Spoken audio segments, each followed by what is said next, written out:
নমস্কার বন্ধুরা, আমার চ্যানেলে আপনাদের সকলকে স্বাগত জানাই। আজ আমি চিকেনের একদম একটা সহজ রেসিপি তৈরি করেছি। এটি বানানোর জন্য এখানে আমি 700 গ্রাম মতো চিকেন নিয়ে নিয়েছি।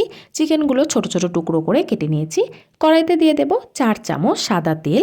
তেলটা ভালো করে গরম করে নেওয়ার পরে চিকেনের টুকরোগুলো কড়াইতে দিয়ে দিতে হবে। মিডিয়াম টু হাই ফ্লেমে রেখে দিয়ে 10 মিনিট মতো চিকেনের টুকরোগুলো ভেজে নেব। 10 মিনিট মতো ভেজে নিয়েছি। দেখুন কালারটা অনেকটাই চেঞ্জ হয়ে এসেছে।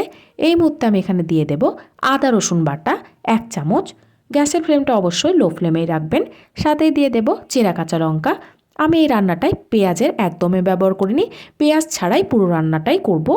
এবারে খুব ভালো করে আদা রসুন বাটার সাথে চিকেনটা ভেজে নিতে হবে।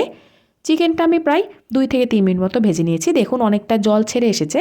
গ্যাসের ফ্লেমটা লো ফ্লেমে রেখে দিয়ে এর মধ্যে দিয়ে দেব জিরে গুঁড়ো, ধনে গুঁড়ো 1 চা চামচ। আমি এই রান্নাটায় হলুদ লঙ্কার গুঁড়ো কোনো কিছু ব্যবহার করিনি। আবারও খুব ভালো করে নাড়াচাড়া করে মিশিয়ে নিয়ে লো ফ্লেমে ঢাকা দিয়ে রাখবো 10 মিনিট মতো। 10 মিনিট বাদে দেখুন জলটা একদম শুকিয়ে এসেছে।